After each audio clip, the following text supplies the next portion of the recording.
Es egresado de la maestría Convención en Derecho Constitucional y Derechos Humanos por la misma Universidad Nacional Mayor de San Marcos.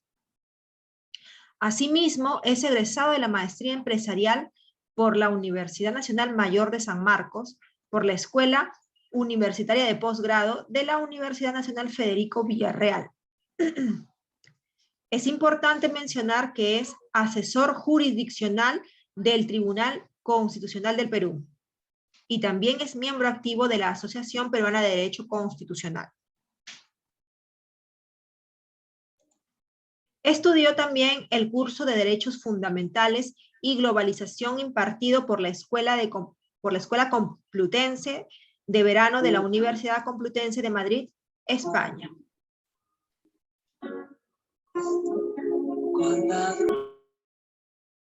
Participó como expositor, ponente y docente en diversos certámenes académicos y es autor del libro Medios impugnatorios del proceso penal en la jurisprudencia del Tribunal Constitucional, de artículos en libros colectivos, en libros de ponencias de congresos y en revistas especializadas en derecho. Bien, ya habiendo leído acerca del CV del doctor Guillermo Sevilla, voy a darle pase al mismo para que pueda iniciar la sesión del día de hoy. No sin antes mencionarle a ustedes, estimados participantes, que por favor mantengan silenciados sus audios para poder continuar de una manera adecuada, ¿no? Sin interrupciones. Muchísimas gracias. Doctor Guillermo, ¿podemos dar inicio a la clase del día de hoy? Buenas noches. Quiero dar mi profundo agradecimiento al CIEP. Es la primera vez que me invitan y nada, más bien espero que este sea un inicio de muchas y fructíferas actividades académicas. Quiero agradecer a todos ustedes por su participación. Conmigo van a tener, como dijo la señorita presentadora, 3 exposiciones. La primera de ellos, vamos a hablar sobre los mecanismos internacionales de protección de los derechos humanos.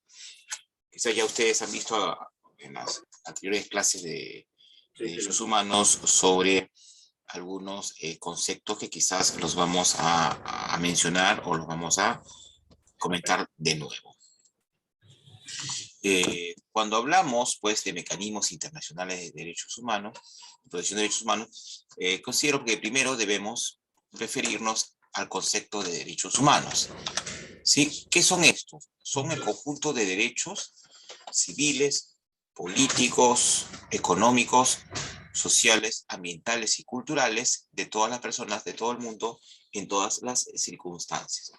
Es decir, que son un conjunto de derechos que deben ser materia de protección y respeto por básicamente todos los estados que han celebrado los tratados en materia de derechos humanos. Y más bien creo que si pudieran por favor silenciar sus micrófonos. Muy bien, gracias. Entonces diremos pues que cuando habría que hacer una diferencia entre lo que son derechos fundamentales, derechos constitucionales y derechos humanos. No sé si ustedes lo han visto antes esto. Cuando hablamos de derechos fundamentales o derechos constitucionales, nos referimos pues a aquellos que están reconocidos en la constitución política de un Estado. En el Perú, por ejemplo, los derechos constitucionales o los derechos fundamentales son aquellos que se encuentran consagrados, que se encuentran elevados a rango constitucional en la Constitución Política de 1993, que es la que nos está rigiendo. Muy bien. Y cuando hablamos de derechos humanos, nos estamos refiriendo a aquellos derechos básicos de la persona que son materia de los tratados de derechos humanos celebrados por los diversos estados en diferentes organismos de derechos humanos. Por ejemplo, el Perú ha celebrado con organismos multilaterales diversos tratados en virtud de los cuales se compromete a respetar los derechos humanos de todos y todas los ciudadanos peruanos. Pero no solamente de los ciudadanos peruanos, sino de aquellas personas que habitan y viven bajo diversas circunstancias en el territorio nacional. Por ejemplo, algunas personas que se encuentran en situación migratoria diversa, como residentes, como asilados, como personas indocumentadas, ilegales, todos ellos. Además, el Perú pues ha celebrado, por ejemplo, estos tratados con la Convención Americana de Derechos Humanos, con el Pacto de San José de Costa Rica, con la OEA, con las Naciones Unidas, primigeniamente. Ha celebrado y ha suscrito y ha ratificado estos tratados, ¿no? Entonces, el Perú, como Estado, como nación, los gobernantes del Perú, los diversos gobernantes del Perú, se han comprometido pues a a respetar los derechos humanos de todas las personas antes señaladas. Y la concretización de los derechos humanos a nivel interno o a nivel doméstico se denominan derechos fundamentales. Pero resulta pues que estos derechos bajo determinadas circunstancias pueden ser violentados o pueden ser no respetados por los estados o por los diversos gobiernos. Para ellos, las personas, ya sea a nivel individual o a nivel de personas jurídicas, puedan, digamos, por favor, si podrían silenciar su micrófono para no interrumpir a los demás compañeros. No sé si la señorita coordinadora podría... Sí. No sé si... por favor, ¿podría silenciar sus micrófonos? ¿Eran tan amables? Muy bien, gracias. Por favor, ¿sí? Muy bien. Entonces, decíamos, pues, que puede que determinados gobiernos, bajo determinadas circunstancias, sobre todo en épocas de dictaduras militares, no respeten o vulneren o violenten o violen los derechos humanos. No solamente los derechos fundamentales de las personas, sino también los derechos humanos. Muy bien. Entonces, para ello existen una serie de mecanismos legales que sirven para la restitución de estos derechos humanos violentados. ¿Otra vez? Son de derechos humanos. Por favor, sus micrófonos, fueran tan amables. Sí, muchas gracias. Muy bien, entonces, estos mecanismos de derechos humanos son órganos que se encargan de vigilar y de cooperar en el cumplimiento precisamente de aquellas obligaciones, de aquellos compromisos celebrados y aceptados por los países miembros de Naciones Unidas, derivados de tratados y otros instrumentos internacionales de derechos humanos. Además, tiene como visión o como finalidad promover y proteger los derechos humanos, ¿no? Y esto está a cargo del Alto Comisionado de Naciones Unidas para los Derechos Humanos. ¿Y de qué se encarga este Alto Comisionado de las Naciones Unidas de Derechos Humanos? Usted recuerda, Perú celebró el Tratado de Derechos Humanos, luego pues Perú y muchos países, luego de la Segunda Guerra Mundial, y como sabemos, hubo muchas violaciones de derechos humanos, básicamente y durante la Segunda Guerra Mundial, por parte de los países que iniciaron este conflicto, precisamente Alemania, Japón y en menor grado Italia. Entonces, luego de ello se celebró el Tratado de Naciones Unidas o la Carta de las Naciones Unidas, que Perú celebró y ratificó, y en virtud de ello se comprometió a respetar los derechos humanos de todos aquellos ciudadanos. Entonces, y la idea y lo ideal era que nunca más surjan conflictos mundiales como la Segunda Guerra Mundial, y que se violente o se viole derechos humanos de ninguna persona, como por ejemplo se violaron los derechos humanos de 6 millones de judíos, gitanos, personas LGTBI, discapacitados, entre otros, ¿no? De aquellas naciones tanto de la propia Alemania como de aquellas naciones que eran invadidas por el Estado alemán en ese momento. Entonces, sin embargo, al parecer, lo que hemos venido viendo, si bien es cierto, ha habido avances importantes, pero después de ellos surgieron conflictos armados o conflictos internos donde precisamente no se respetaron, no se violaron los diversos derechos humanos de las personas.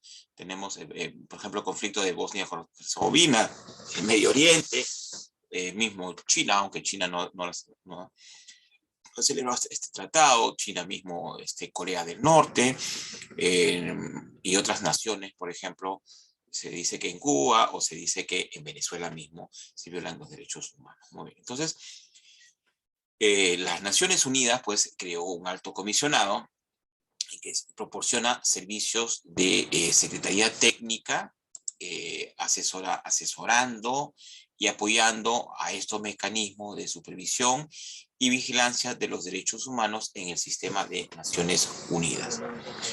Estos mecanismos se dividen en dos categorías.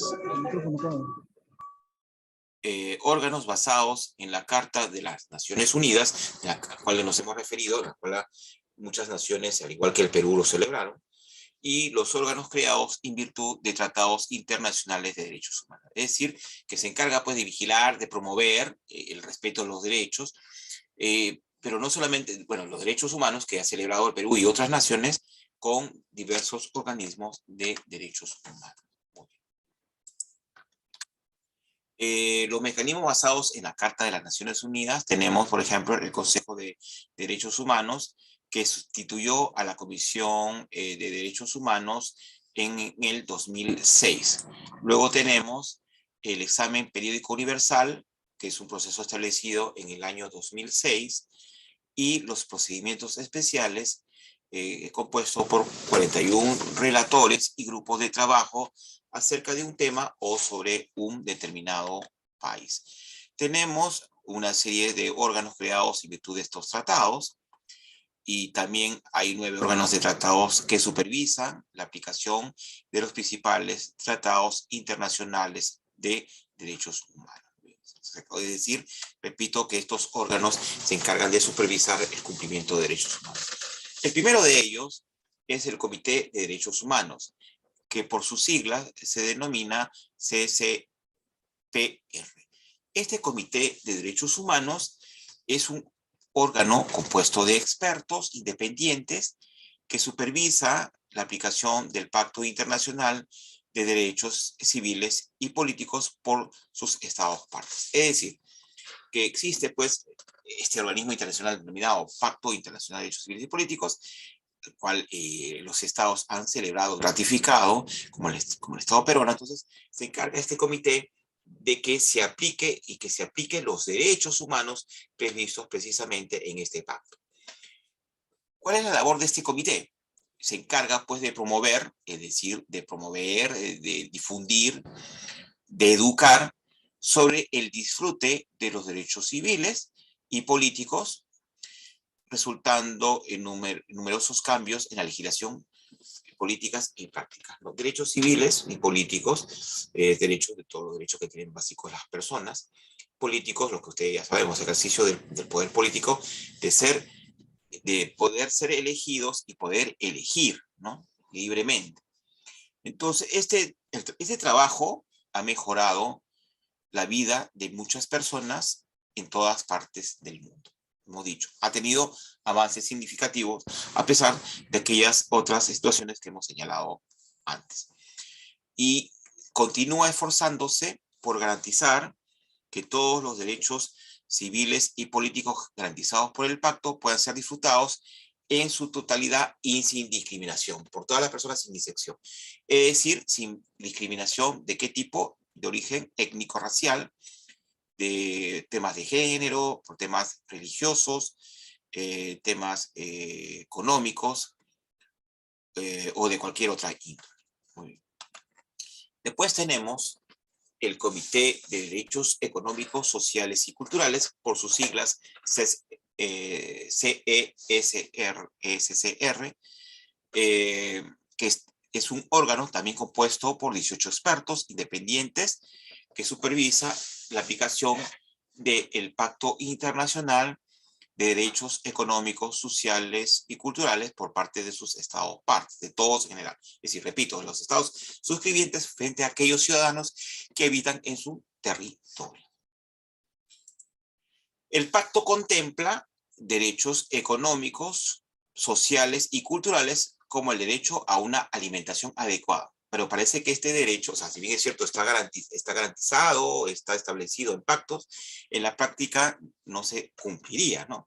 Sabemos, en Latinoamérica, por ejemplo, existe grandes masas de gente de pobreza extrema, incluso agudizada por la pandemia que estamos viviendo, ¿no? Entonces, además de otros factores, por ejemplo, la guerra entre Ucrania y Rusia, que sin pensarlo ha afectado económicamente la vida de todo el planeta en realidad, ¿no? Entonces, al parecer, no se estaría cumpliendo la aplicación de este derecho.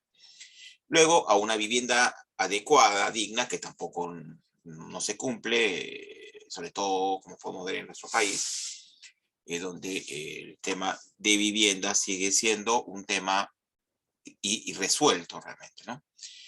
A la educación, en Perú y varios países de Latinoamérica aún no logra erradicar el analfabetismo o el analfabetismo funcional. Por ejemplo, estamos hablando de personas que incluso sabiendo, digamos, teniendo formalmente educación primaria y secundaria, en la práctica no lee o no entiende lo que lee. Entonces hay un problema de una especie de analfabetismo funcional. Asimismo, derecho a la salud. Bueno, hay un tema, si bien es cierto, por ejemplo, en el Perú la salud es gratuita o casi o muy económica en los centros de salud del Estado. Sin embargo, no tiene, digamos, la misma eficiencia o eficacia de la salud en las instituciones privadas, ¿no? A la seguridad social, seguro social, al agua, el tema también del agua, hay muchos hogares en el Perú que no tienen agua, saneamiento, y al trabajo. El tema del trabajo es un problema irresuelto en los países latinoamericanos. Por ejemplo, el Perú, el 70% de los peruanos se encuentra con subempleo o desempleado. Situación que, como repito, se ha agudizado por la pandemia. Pero, sin embargo, este comité trata de establecer un diálogo constructivo, un diálogo constante con todos los estados partes y determinar, pues, si las normas del pacto se están aplicando y evaluar cómo se podría mejorar la aplicación y cumplimiento del pacto para que todas las personas puedan disfrutar plenamente de sus derechos, de estos derechos. Parece que esto es la realización o el ejercicio.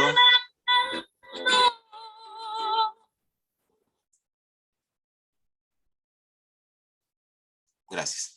Entonces, el disfrute de derechos de la mayoría de personas parece que no se está realizando. Es una ilusión, una quimera.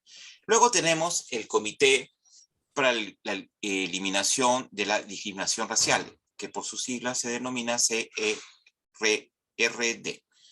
Este también es un órgano de expertos independientes que supervisa la aplicación de la Convención sobre la Eliminación de todas las formas de discriminación racial por parte de los Estados miembros. Gracias por el aporte de León Cruz Kelly, ¿no? Por favor, le rogaría que apague su micrófono, ¿no? Porque interrumpen al docente, como también creo a la impartición de la clase. Si le rogaría, por favor, apague su micrófono. Gracias. Entonces, repetimos. La idea es eliminar definitivamente todas las formas de discriminación por parte de los estados partes, ¿no? Pero esto parece que también es una quimera, todavía es un tema no logrado en el Perú, ¿no? Me remito mucho al Perú porque es nuestro país. Por ejemplo, en el Perú existe todavía una especie de discriminación racial, pese a que somos un país eminentemente mestizo, en su mayoría somos mestizos. Sin embargo, siempre el tema del choleo hacia el que es menos claro que uno, el tema de la discriminación hacia las personas afrodescendientes, a las comunidades chipibo-conivas, a la parte de los compatriotas que viven en el lande de nuestro país. Entonces hay un tema, incluso el acceso, pues, si bien es cierto, un acceso libre a la educación, al trabajo, pero por ahí, digamos, no existe total, digamos, acceso a ellos. Por ejemplo, la televisión peruana nomás podemos ver que los conductores básicamente son personas de rasgos caucásicos, o de buena presencia, entre comillas, y de rasgos andinos o afrodescendientes o asiáticos, son realmente muy, muy pocos, ¿no? Entonces ahí habría un tema de discriminación.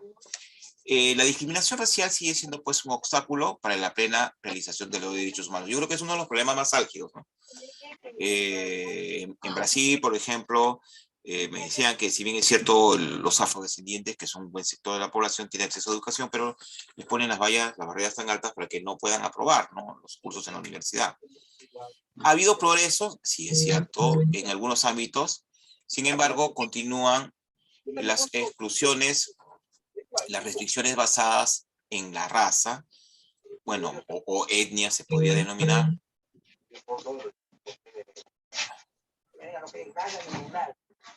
No sé si podrían, ruego nuevamente, apaguen su micrófono, por favor. No sé, la señorita coordinadora. A ver, muy bien. Entonces, decíamos pues que ha habido progresos, importantes progresos, porque incluso hay países que ya, en el Perú mismo, personas de no raza blanca han asumido diferentes gobiernos, ministerios, cargos públicos en general, ¿no? Ha habido importantes avances, ¿no? Pero sigue habiendo algún tipo de exclusión, restricción, menosprecio, basados pues en la raza, el color de piel, la ascendencia, el origen nacional o étnico, ¿no? Y siguen siendo causas de conflictos, sufrimiento y pérdidas de vida. Incluso hay países donde se elimina a las personas de determinada etnia, ¿no? E incluso también esto se puede traducir en el prejuicio que pueda existir a aquellas personas migrantes, y no solamente de la serranía del Perú, sino también a aquellos hermanos venezolanos, que porque algunos de sus miembros de esta nación, de este país, cometen delitos o faltas, se generaliza y se tiende a calificar a todos aquellos como que tienen una tendencia a la comisión de una vida licenciosa, de cometer delitos. El SER trabaja para actuar contra la injusticia de la discriminación racial y los peligros que ello o que representa. Muy bien, más tenemos. Existe también el Comité para la Eliminación de la Discriminación contra la Mujer. Gran problema, ¿no? Incluso ustedes saben que ahorita en el Congreso se está debatiendo un proyecto de ley en virtud de cual existe un Ministerio de la Mujer y Poblaciones Vulnerables, se quiere denominar Ministerio de la Familia y de las Poblaciones Vulnerables. Pero me parecería que esto sería digamos, una redundancia, ¿no? Por ejemplo, en el Ministerio de la Mujer, o sea, el Ministerio de la Mujer, si bien es cierto, se creó con la finalidad precisamente de respetar los derechos de la mujer, pues un tema de género, porque históricamente, y no solamente en nuestro país, existe un machismo, una postergación de la mujer como tal, y no solamente eso, sino que vivimos, y no solamente, digamos, es un problema del tercer mundo, entre comillas, sino del primer mundo, países como España, por ejemplo, existe atentados contra las mujeres, ¿no? No solamente la discriminación, ¿no?, sino atentados, actos violentos, violencia física, psicológica, sexual y económica, ¿no? Económica o material, ¿no?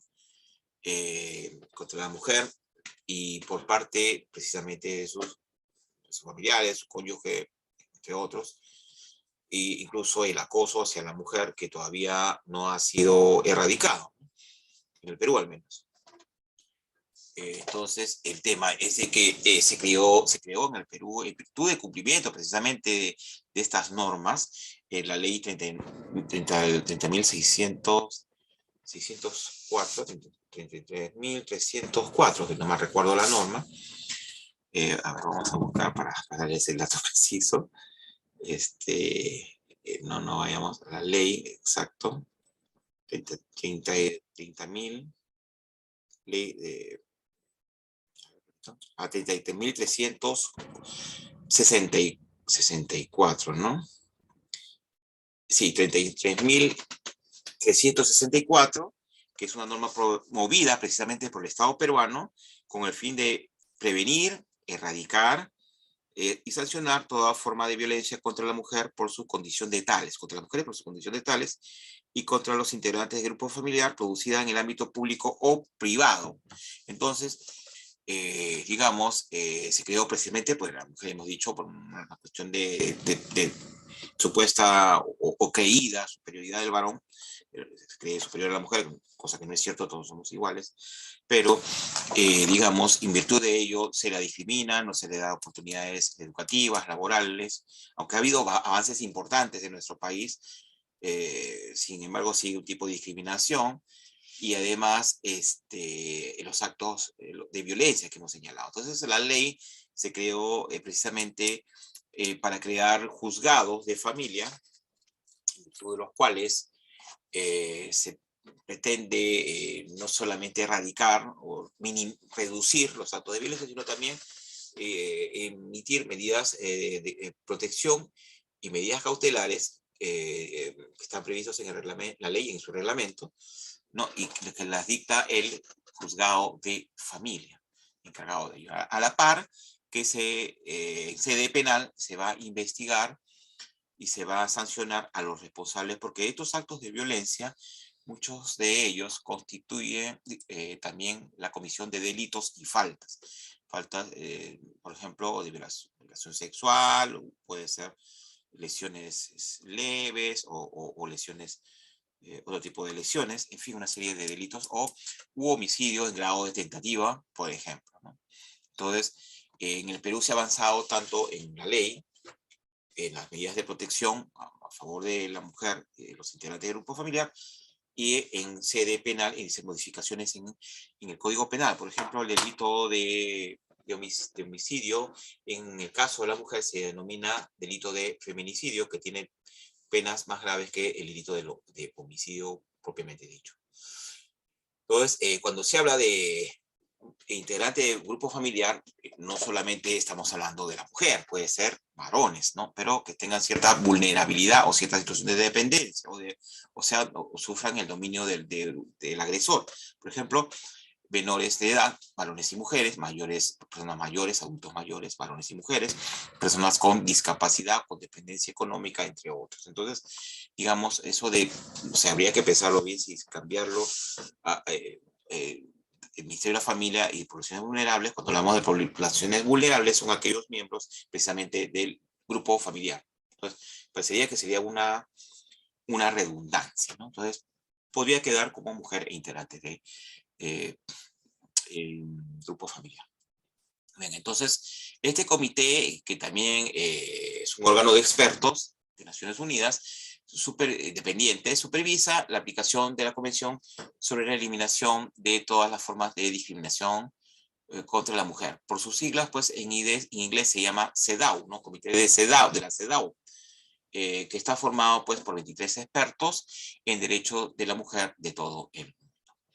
Y el Tratado de CEDAW es una herramienta que ayuda pues a las mujeres de todo el mundo a provocar cambios en su vida cotidiana. Hemos dicho cambios en la legislación, cambios en el otorgamiento de oportunidades. Algunos hablan de cuotas de género, por ejemplo, para diversos cargos. Se ha avanzado, pero no son suficientes, ¿no?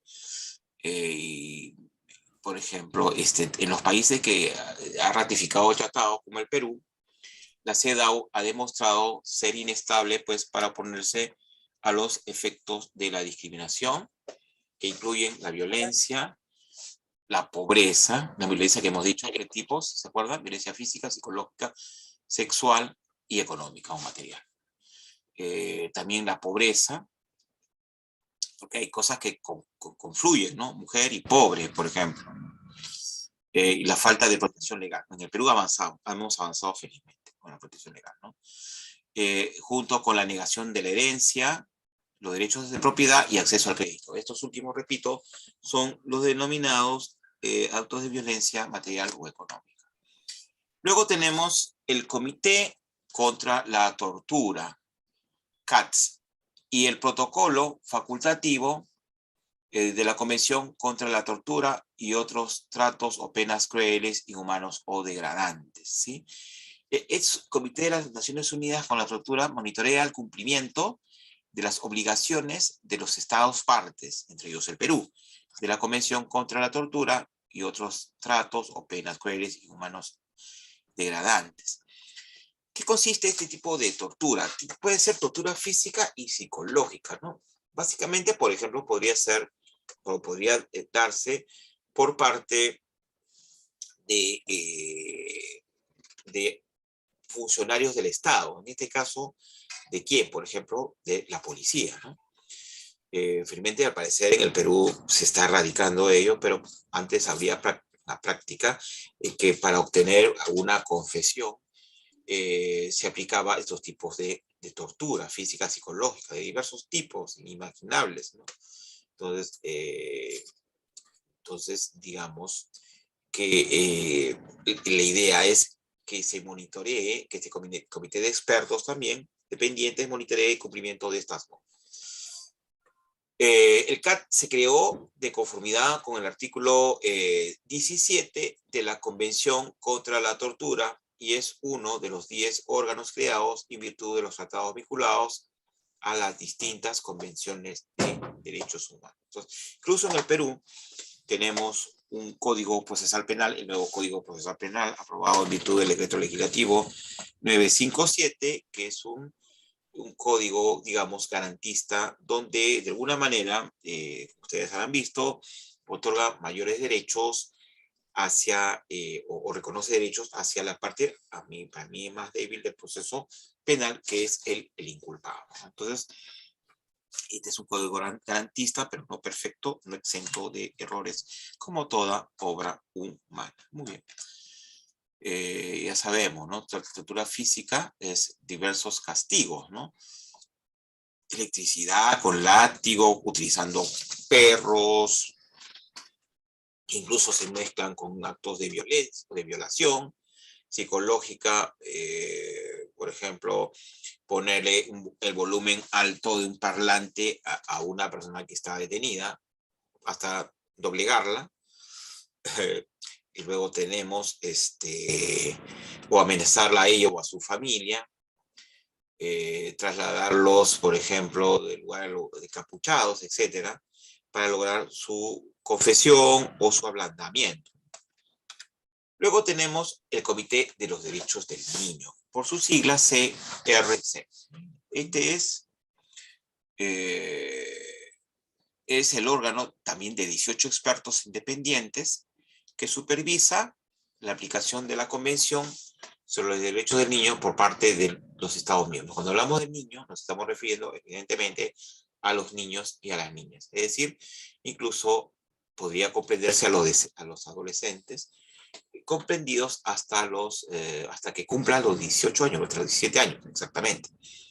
Muy bien, entonces este comité se encarga de supervisar la aplicación de los protocolos facultativos de la Convención sobre la participación de niños en conflictos armados y sobre la venta de niños, la prostitución infantil y la pornografía infantil.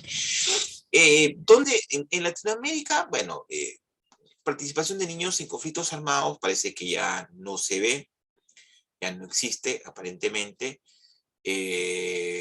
Lo que vemos, lo que se ha visto, por ejemplo, el reclutamiento forzado de niños para que conformen esta organización terrorista denominada Sendero Luminoso, antaño, ¿no? Incluso niños que se han sido secuestrados de determinadas comunidades para que sean no solamente adoctrinados, sino adiestrados en el uso de armas y explosivos para que atenten contra diversos bienes del Estado. Entonces, eso al parecer ya no se ve mucho en el Perú, eso era antes. ¿no? Pero donde se ve ese tipo de actividades es precisamente en el África, ¿no? Sí. Y existen niños pues que incluso a partir no siendo mayores de edad, adolescentes aún participan como soldados, ¿no? Como guerrilleros o como parte de las fuerzas en conflicto, ¿sí?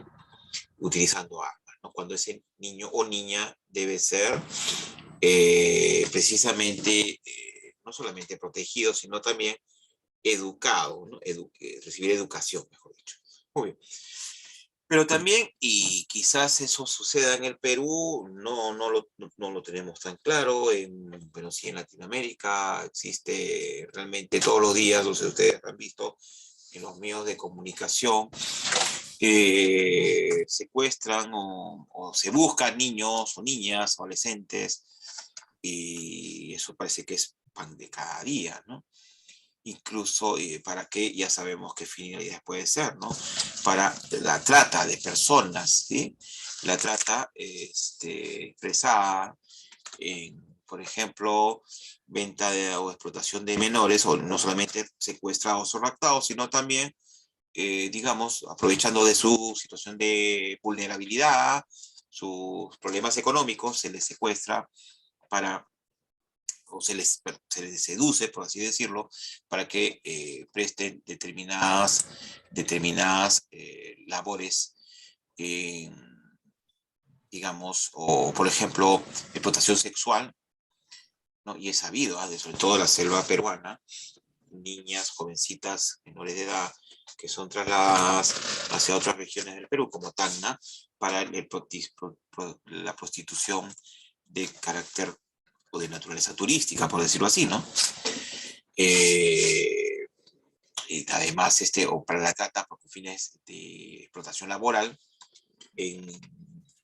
para trabajos domésticos, eh, o en minería ilegal, u otro tipo de actividades, ¿no? Donde obviamente se les asigna un salario irrisorio y se les tiene en situación de secuestrado, ¿no? Después también tenemos la pornografía infantil, que incluso se secuestran o se convencen a niños y niñas de diversas edades inimaginables, muy pequeños, para que sean filmados y puedan ser vendidas estos videos a nivel internacional. Existe pues Interpol, en coordinación con la policía internacional, diversas policías que están persiguiendo, desarticulando estas bandas, pero al parecer este trabajo todavía es insuficiente. Durante los últimos 30 años, la vida de los niños se ha transformado gracias al Tratado de Derechos Humanos más ratificado de la historia. Este es el tratado que más ha sido ratificado por los Estados miembros. La Convención sobre los Derechos del Niño ha inspirado a los gobiernos a cambiar las leyes y las políticas. El Perú no está exento de ello, para que más niños reciban atención sanitaria y nutrición. Aunque en la práctica, hay que decirlo, muchos niños y niñas que todavía no tienen, digamos, o los sistemas de salud no cubren y están muy desnutridos, existe una gran desnutrición a la par con el tema del analfabetismo. Se ha avanzado, pero no, digamos, de manera total y satisfactoria. ¿Hay mejores salvaguardias para proteger a los niños de la violencia y de la explotación? Además, que hay más niños que se dejan oír y participan en la sociedad. Pero, repito, hay mucho trabajo por hacer todavía. Después tenemos el Comité para la Protección de los Derechos de todos los trabajadores migratorios y de sus familiares, por sus siglas, en inglés CMW. Este es un comité, o este es un comité conformado, o este es un órgano, mejor dicho, de expertos independientes que trabaja para proteger los derechos de millones de trabajadores migratorios de todo el mundo. En el Perú, repito, no sé si en esta conferencia o en estas clases hay algún hermano o hermana venezolano, el Perú, digamos, la protección laboral los alcanza a ellos. Y es más, ellos laborando en nuestro país tienen la protección de la legislación y pueden hacer uso, al igual que los ciudadanos peruanos, ciudadanos peruanos, de los mecanismos legales para precisamente la protección de sus derechos laborales. Las leyes les alcanzan a ellos también. Los trabajadores migrantes y sus familias, porque obviamente el trabajador migrante a veces viene solo, pero a veces viene con su núcleo familiar, su célula familiar, suelen sufrir de marginación por su origen étnico, racial, o por ser extranjeros, xenofobia, etc. Malas condiciones de vida y trabajo. Bueno, se suele, como se dice en algunos países, incluso en Estados Unidos, utiliza un poco como mano de obra barata al indocumentado o indocumentada, al ilegal, ¿no? Obviamente, bueno, te doy trabajo, pero te pago un menor salario al del ciudadano de este país formalizado. Incluso en el Perú se dice que en el Perú se dice que incluso a los ciudadanos venezolanos se les pagaría un menor salario que a los ciudadanos peruanos, ¿no? Se les pagaría un menor salario. Quizás la mitad, ¿no? Que sea la mitad de lo que con los ciudadanos peruanos. Entonces, y ellos por necesidad tendrían que aceptar porque necesitan enviar dinero a su familia, a sus familiares que se encuentran en Venezuela, que sufren una situación espantosísima económica, ¿no? El gobierno criminal de ese país, ¿no? El gobierno se dice corrupto y además que ha violentado los derechos de los ciudadanos venezolanos, de los que no están con sus propios, que no apoyan a su gobierno, mejor dicho. En ese sentido, pues muchos de estos ciudadanos, no solamente ellos, sino otros, sufren explotación, expulsión y riesgo de muerte. Al expulsarlos, imagínense a Venezuela, estos ciudadanos, allá podrían sufrir riesgo de ser asesinados, ¿no? Sobre todo si son opositores. El comité supervisa el modo en que los estados aplican la convención y protegen los derechos humanos de migrantes. Alguien dice, ¿no? Por ahí. Sí, pero o sea, generalizan todos ellos, los venezolanos, por ejemplo, ¿no? Dicen, deberían expulsarlos a todos, que todos regresen a su país, porque han venido a delinquir. Es cierto, algunos de esos ciudadanos, sí, no todos. ¿No? Hay algunos que son muy trabajadores, son honestos, se ganan la vida realmente, yo creo que la mayoría, ¿no? O se les estereotipa, ¿no? Por su carácter extrovertido, alegre, etcétera, etcétera. Entonces, digamos, la idea es que independientemente que estos señores sean ilegales, por decirlo así, o indocumentados, porque obviamente muchos de ellos han venido sin documentos o han entrado sino más por la frontera, el hecho de ser así, ya el Estado peruano está comprometido a proteger sus derechos, a no expulsarlos, salvo que cometan delitos y luego... No sé, ahorita tomaron como, ¿cómo se llama?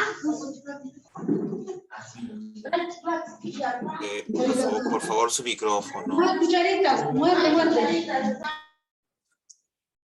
Muy bien. Entonces, decíamos,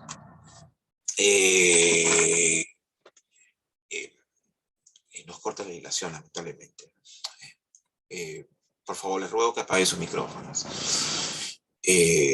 Más que nada por respeto a sus compañeros, ¿no? Muy bien. Entonces, decíamos, pues, que estas personas, el hecho de tener una condición ilegal o indocumentada, no los hace, digamos, pasibles de que sean así nomás expulsados, ¿no? Además, que si cometen un delito, deben ser investigados, juzgados y sancionados bajo las leyes peruanas, y una vez cumplidas sus penas, puedan ser expulsados del territorio nacional. pero luego de un debido proceso, ¿no? Por ejemplo, hemos visto, por ejemplo, en Chile, hemos visto la noticia que determinado avión de ese país, de su fuerza aérea, expulsa a 25 venezolanos, 15 peruanos, 13 colombianos, etcétera, ¿no? Entonces, no sabemos realmente si esa expulsión digamos, es legal, o sea, al parecer es ilegal, ¿no? Bajo el pretexto de proteger a sus ciudadanos y ciudadanas en Chile, se expulsa a ciudadanos de otros países por sus condiciones letales, ¿no? Incluso en Iquique vimos una vez que había una marcha anti-venezolanos, ¿no? Que incluso le quemaron, le atentaron contra sus propiedades, ¿no? Sus bienes, ¿no? Entonces, al parecer, esa situación no puede ser, digamos, tolerada, ¿no? ¿No? Desde ya ellos son personas que por necesidad se han visto obligados a emigrar a sus países, a otros países, en busca de oportunidades laborales y unas mejores condiciones de vida para ellos y para sus familiares. Muy bien, gracias. ¿Qué más tenemos? El Comité sobre los Derechos de las Personas con Discapacidad. Es otro tema, ¿no? Por sus siglas CRPD. Este comité también es un órgano de expertos independientes que supervisa la aplicación de la convención por parte de los estados partes. Se calcula que en el mundo hay más de 1.000 millones de personas con discapacidad, de todo tipo, ¿no? Discapacidad, digamos, de no mover o no tener los miembros superiores e inferiores, discapacidad visual, discapacidad, digamos, por una condición mental, etcétera, ¿no? Incluso por edad, etcétera, ¿no? A través de su compromiso y cooperación con los estados partes, el comité promueve la inclusión, una palabra que ustedes han escuchado, incluir a otras personas, ¿no? En la educación, en el trabajo, en la vida social. Defiende los derechos humanos de todas las personas con discapacidad y formula recomendaciones para apoyar la aplicación de las disposiciones consagradas en la Convención. En el Perú se ha avanzado, sí, también con leyes, ¿no? Con normas. Existe, por ejemplo, en el Perú un organismo denominado CONADIS, ¿no? Que registra a todas las personas con discapacidad.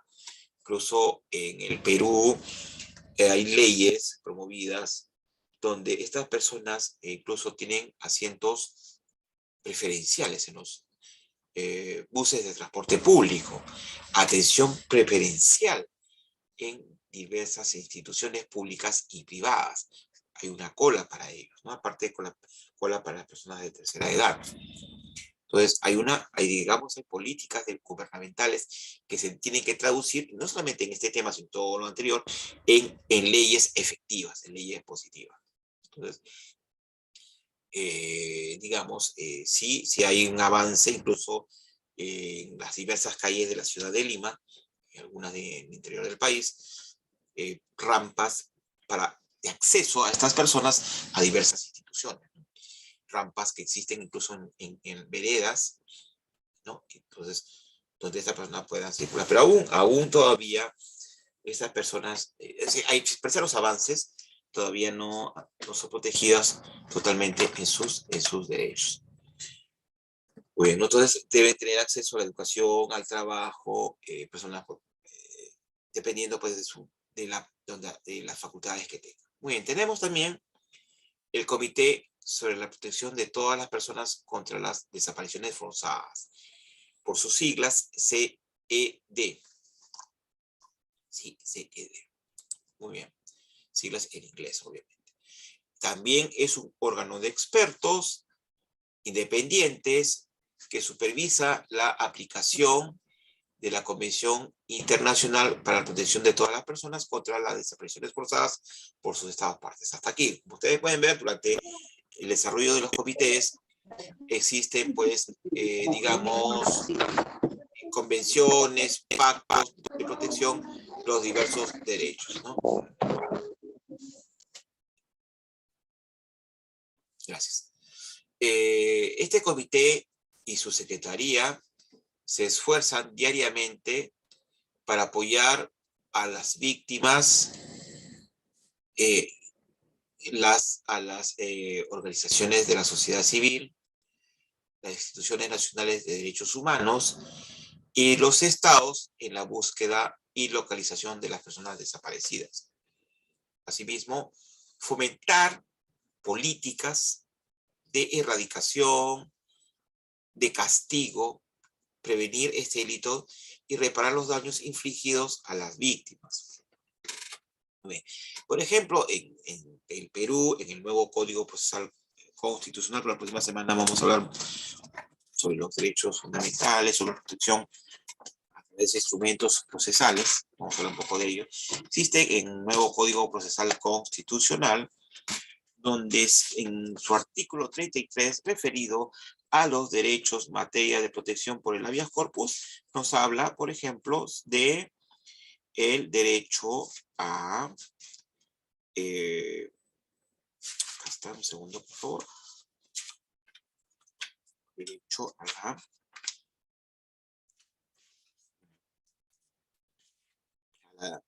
a no ser objeto, nos dice en su inciso 18, a no ser objeto de ejecución extrajudicial y o desaparición forzada. Asimismo, el derecho a la verdad de conformidad con su reconocimiento jurisprudencial. El Perú, en las sentencias de habeas corpus emitidas, pues, por básicamente por el Tribunal Constitucional, caso Villegas Namuche, por ejemplo, y otros, se ordenó de que, digamos, se interpone para encontrar los restos, o encontrar con vida a la persona detenida desaparecida.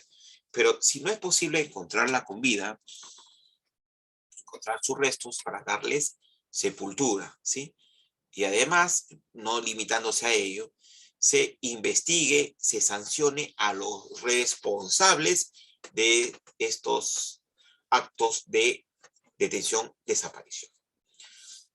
Entonces, por ejemplo, si a través del habeas corpus se declara fundada la demanda, se dispondrá que el Ministerio Público inicie la investigación y luego de ubicar a los responsables, investigarlos, que se les juzgue y sancione severamente con penas para que estas políticas no vuelvan a repetirse nunca más en el país.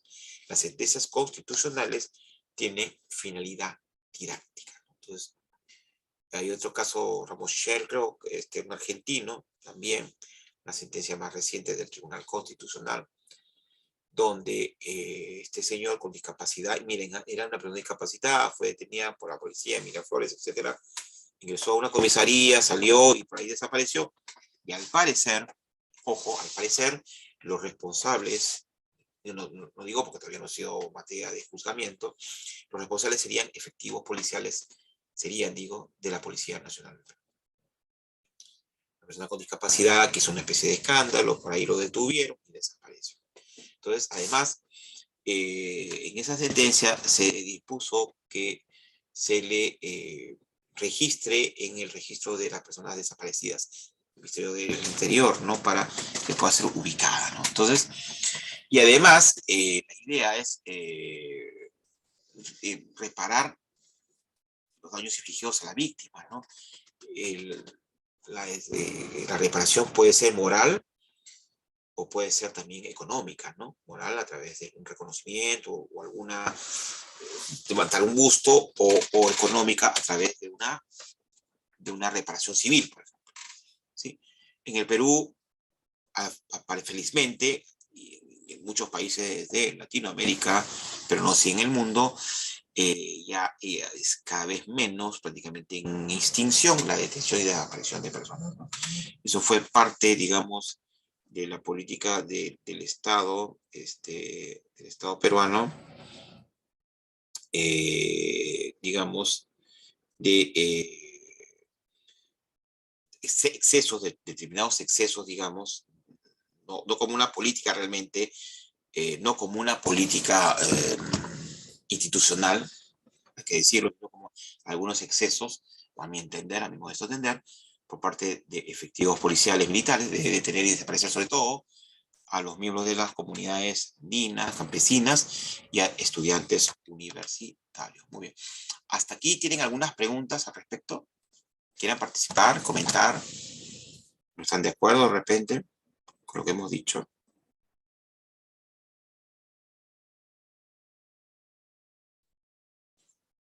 No sé si quieren participar en esta primera parte. Tenemos clases hasta las 9, ¿no? La próxima clase que vamos a llevar, tema muy interesante también es, a ver, acá tenemos la segunda clase, módulo 6, defensa constitucional de los derechos humanos o derechos fundamentales, recurso de agravio constitucional y el precedente constitucional vinculante. La última fecha, también un tema muy interesante, Corte Interamericana de Derechos Humanos y la resolución dictadas en contra del Estado peruano, ¿sí? El Perú también ha sido castigado, sancionado. Muy bien. Nos saluda. Está muy claro, nos dice León Cruz. Kelly, gracias. Gracias, Kelly. No sé, gracias. Doctor, Gracias por buenas saludar. noches. Sí, adelante, adelante. Buenas noches, un gusto saludarlo y escuchar su excelente ponencia. Quisiera hacer Gracias. una consulta, doctor. Dígame. ¿Por qué se plasman tantas normas legales en cuanto a los derechos de la persona o derechos fundamentales y son ellos mismos los que vulneran dichos derechos? Muy bien. A ver, un poquito si nos podría especificar. ¿Cuál es su nombre, perdón? Alfredo, doctor, Alfredo. Sí, Le Alfredo. decía de que Sí. a nivel de las normas legales en cuanto a los derechos fundamentales o los derechos humanos, bien cierto que se plantea, ¿cómo le podría decir? Normas para que no se transgredan los derechos de las personas. Correcto. Pero, ¿cuál es el tema? Si cada estado o cada país donde supuestamente hay una norma que rige los principios de los derechos fundamentales o derechos de las personas, son ellas mismas las que vulneran esos derechos. ¿Quiénes serían las personas que a su criterio vulnerarían esos derechos? Un poquito para ser Eh, más específico. Le explico, doctor. El Sí. caso del Centro de Emergencia Mujer Ajá. no cumple con las funciones que debería cumplir. Ujú. ¿Se da cuenta? Entonces Ujú. no estaríamos hablando de derechos que la Carta Magna especifica cuando los mismos entes del Estado son los que vulneran esos derechos. Muy bien. Y los centros de emergencia mujer. ¿Qué son? Vamos a explicar un poquito para responderle a Alfredo la pregunta, ¿no? Los centros de emergencia mujer son esas instituciones que forman parte del Ministerio de la Mujer y Poblaciones Vulnerables, que como dije, cuyo nombre esta materia de debate, el cambio, ¿no? Cosa que no nos parece tan adecuado, a mi modesto entender. Estos centros de emergencia mujer están distribuidos a lo largo del territorio nacional, en todas las regiones de nuestro país. Y básicamente están conformados por abogados, trabajadores o asistentes sociales y psicólogos, ¿no? Entonces, brindan atención inmediata o deberían brindar atención inmediata a todas las personas que acuden hacia ellos para pedir su apoyo, es decir, mujeres y los integrantes del grupo familiar que hemos dicho, ¿no? ¿Sí? Hombres y mujeres que se encuentran en una situación de especial vulnerabilidad. Entonces,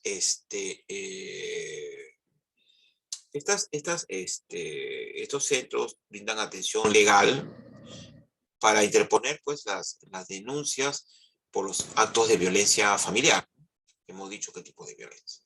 Asimismo, para, digamos, hacer evaluaciones psicológicas, para establecer el daño moral en la víctima, varón o mujer, y para, digamos, que el asistente o trabajador social haga una visita social en el domicilio donde precisamente se producen estas agresiones físicas o psicológicas, sexuales, materiales, ¿no? Y son las que en todo caso van a asesorar, van a representar a las víctimas en este proceso donde se les va a otorgar las medidas de protección, ¿no? Que están previstas en la ley y en su reglamento, las medidas cautelares. Sin embargo, como nos dice Alfredo, no tenemos el dato exacto, no se le brindaría o no se brindaría esa tutela total, ¿no? No sabemos. Hace unos años participamos en Cusco antes de la pandemia, capacitando a los defensores y defensoras legales, ¿no? De estas personas. Gente que estaba muy bien preparada. Un evento importante, estaba muy bien preparada. Y en materia incluso de los códigos procesales penal, que me dejaron sorprendido, gratamente sorprendido, ¿no?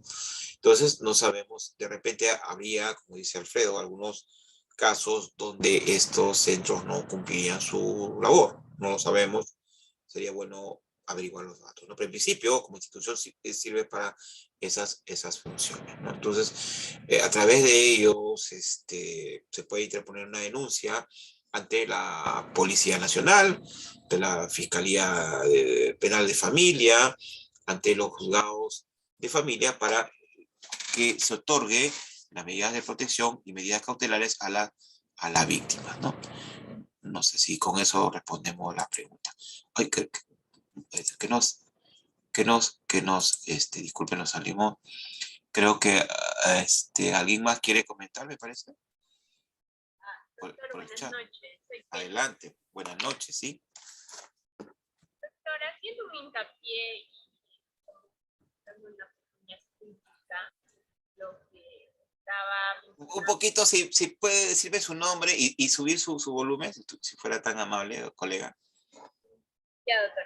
No, Okay. haciendo un hincapié en el tema del cambio de nombre, sobre Ajá. ya no vendría a ser Ministerio de la Mujer, sino Ministerio de la Familia. Uh-huh. Bien, bueno, haciendo una crítica, para mí estaría bien. ¿Por qué?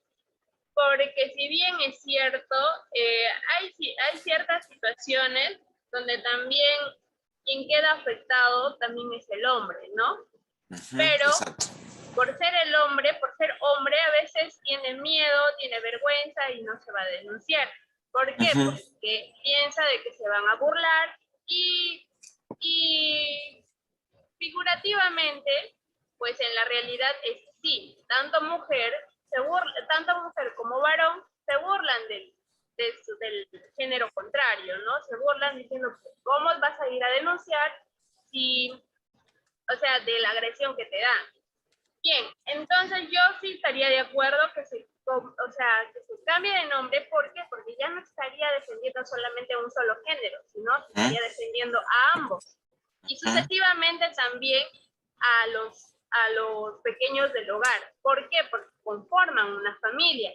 Y familia no solamente vamos a referirnos a una familia pues de papá y mamá. También se refiere a la convivencia de ambos géneros o de lo contrario como ustedes piensan, porque la palabra familia no tiene nada de crítico.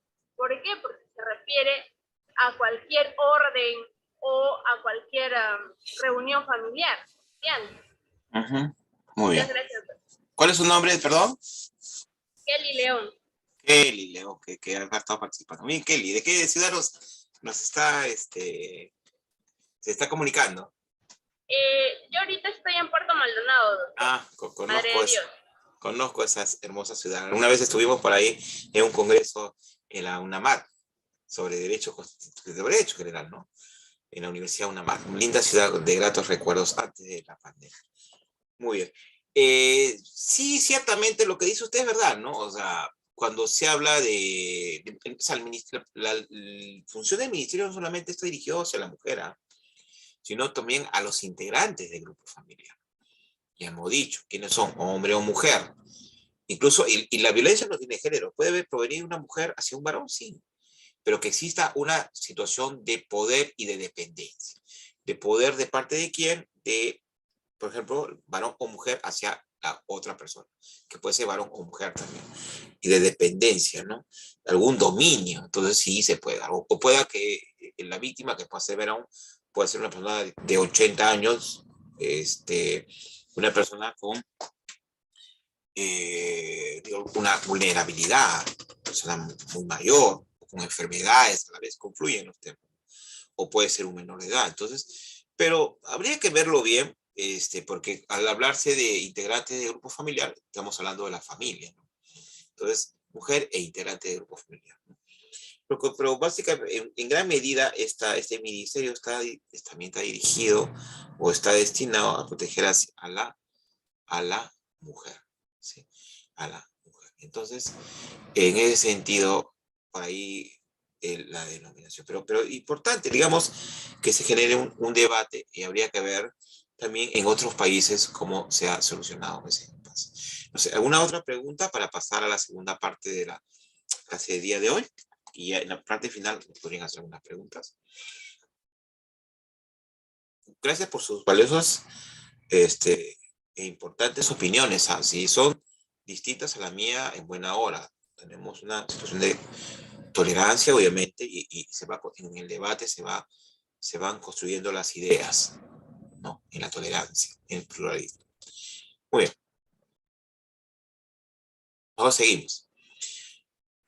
Ahora vamos a pasar a los mecanismos basados en la Carta de las Naciones Unidas.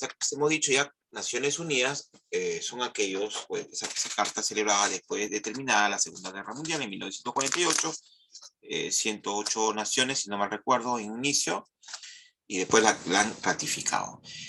La antigua Comisión de Derechos Humanos fue reemplazada por el Consejo de Derechos Humanos en marzo de 2006. No hace mucho, ¿no? Este es un órgano intergubernamental, es decir, que varios gobiernos, y es un foro mundial en el cual se discute, de discusión, mejor dicho, y que esta discusión se reúne en Ginebra, Suiza, durante al menos 10 semanas al año. ¿Cuáles son las funciones de este consejo? Analizar violaciones graves y sistemáticas de derechos humanos. Y desarrollar el derecho internacional de los derechos humanos. Entonces, se analiza en las diferentes naciones, se violan derechos humanos de diversa índole de los que hemos señalado, y si es de forma sistemática, es decir, como política de Estado, ¿no? Continuas.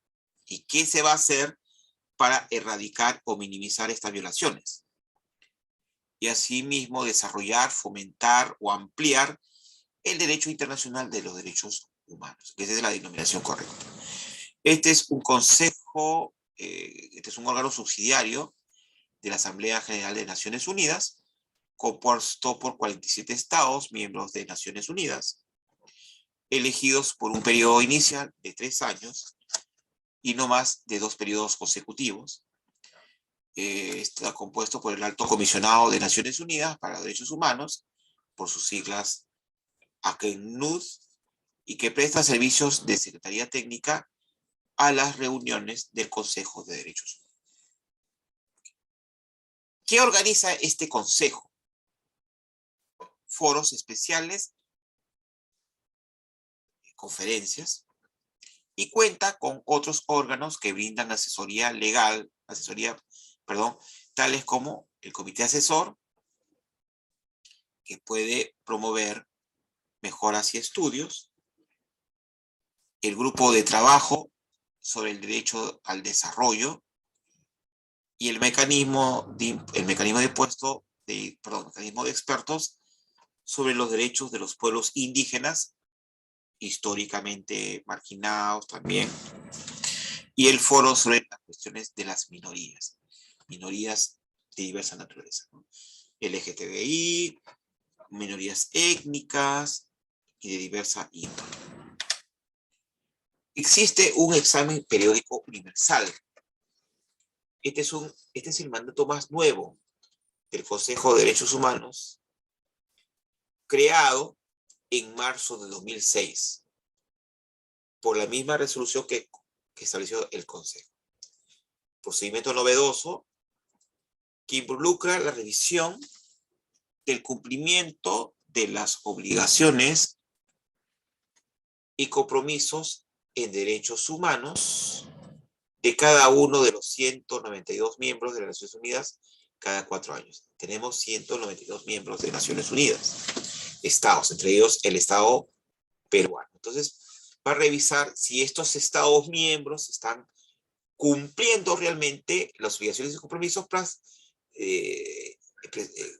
correspondientes a derechos humanos expresados pues en los diversos tratados, en las diversas convenciones que hemos señalado anteriormente. ¿Cómo funciona?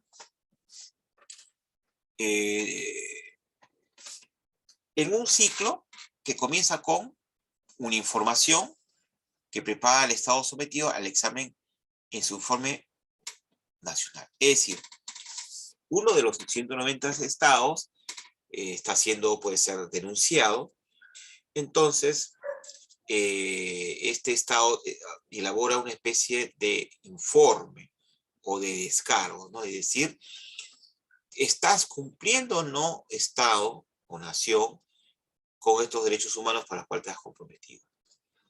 En determinada materia, por ejemplo, derechos de la mujer, los derechos del niño, o los derechos de las personas con discapacidad, etcétera, ¿no? O ¿estás violando o no? ¿La violación o es una cuestión aislada o es algo sistemático, esa detención, desaparición de personas? Luego se realiza una recopilación de la información presentada a la Asamblea, al Alto Comisionado de Naciones Unidas, basados en los informes de los mecanismos de Naciones Unidas. Ya hemos visto los mecanismos, ¿no? Hemos visto tales como pues, los procedimientos especiales, los órganos de tratados y otras entidades. Luego, el Alto Comisionado de Naciones Unidas prepara un resumen sobre la información que envían las ONGs. Ojo, en nuestro país hay diversas ONGs, ¿no? Que son órganos no gubernamentales, evidentemente, en materia de protección de derechos humanos. Hay varias en el Perú, ¿recuerdan ustedes algunas? Muy bien. Luego, existen también instituciones nacionales de derechos humanos y otros interesados. Asimismo, el examen empieza con una discusión interactiva entre el Estado examinado, el Estado a quien se le ha puesto el ojo, como se dice, y el grupo de trabajo de la EPU, y concluye en el Pleno del Consejo de Derechos Humanos con un documento de resultado que incluye recomendaciones. Es decir, luego de que el Estado examinado, el Estado sospechoso, entre comillas, dé su informe, y también informen en estos comités, se produce un debate, una discusión entre estos, y este grupo de trabajo emite un documento con recomendaciones al Estado miembro. Le dice, bueno, tú en realidad, Estado, se ha detectado determinadas violaciones de parte de determinados funcionarios del Estado. Funcionarios pueden ser militares, policiales, etc. Entonces te recomienda que tu Estado adopte determinadas medidas. Una de ellas puede ser un Estado social de derecho, o de un Estado democrático de derecho. Creo que hay otra conferencia que se está cruzando. De un Estado constitucional. Por favor, ese es su micrófono. Derecho. Muy bien, es otro disertante. Entonces, en materia constitucional. Entonces decíamos que digamos, ese informe dice, se concluyó que existe determinados actos de violación de derechos humanos por parte de funcionarios del Estado, policiales, militares, otros. Puede incluso haber paramilitares contratados por determinado gobierno. Entonces, tu Estado se te recomienda que adoptes medidas. Por un lado, medidas legislativas. En el Perú se han dado medidas precisamente en cumplimiento de las obligaciones del Estado peruano. La ley 30.364 su reglamento, medidas, cambios en la legislación penal, etc. Pero también que se investigue y se sancione a los responsables de las violaciones de derechos humanos. Esa es la recomendación. El EPU es un mecanismo de cooperación basado en el diálogo interactivo con el Estado examinado. Evidentemente, no hay un poder coercitivo per se, ¿no? De obligarlo al Estado, no se le puede obligar. Porque cada Estado, no olvidemos, es autónomo, independiente y soberano. Pero como Estado miembro comprometido al respeto de los derechos humanos, tiene que adoptar medidas precisamente en la restitución del respeto de los derechos humanos. Bueno, es casi, digamos, coercitivo, ¿no? Muy bien. Más tenemos. Tenemos el mecanismo de procedimientos especiales. Son mecanismos establecidos por la antigua Comisión de Derechos Humanos para abordar situaciones específicas en los países o cuestiones temáticas en todo el mundo. Este procedimiento, pues un individuo, un relator o un experto independiente, o sea, puede estar constituido por un individuo o un relator, que es un relator o experto independiente, o por un grupo de trabajo. Estas personas son expertos que trabajan a título voluntario, nombrados por el Consejo de Derechos Humanos. No reciben remuneración o estipendio alguno.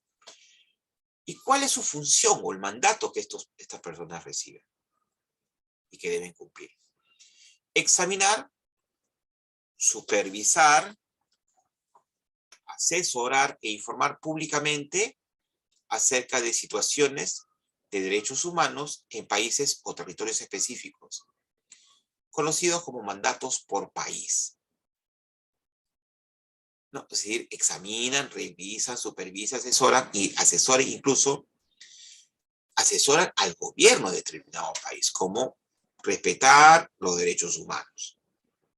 Y ahí informan periódicamente, ¿no? Sobre los derechos, sobre el respeto de los derechos humanos en ese país. O tiene como función también sobre los principales temas y violaciones de derechos humanos en todo el mundo, denominados mandatos temáticos. Mandatos temáticos. Hay actualmente 33 titulares de mandatos temáticos y 8 con mandatos sobre países específicos. Temáticos, temas específicos. Ejemplos de mandatos temáticos incluyen el relator especial sobre la promoción y protección del derecho a la libertad de opinión y de expresión. Parece que hay países que no hubieran, ¿no? China, Venezuela, Cuba. Me parece que se liberan de esto. Existe un relator para esa promoción, o sea, promoción, difusión, difundir, promover,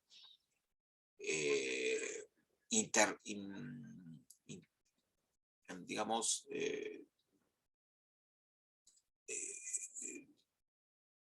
difundir, como hemos dicho, ¿no? Promover, proponer, promover, difundir. Protección del derecho y la protección propiamente, ¿no? Que se protejan los derechos a la libertad de opinión y expresión de los ciudadanos y ciudadanas. Luego tenemos el relator especial sobre la situación de los derechos humanos y las libertades fundamentales de los pueblos indígenas. En nuestros países de Latinoamérica, creo que casi todos tienen poblaciones aborígenas, por decirlo así, indígenas, ¿no? México, bueno, la mayoritarios, por ejemplo, en Latinoamérica son México, Guatemala, Perú y Bolivia.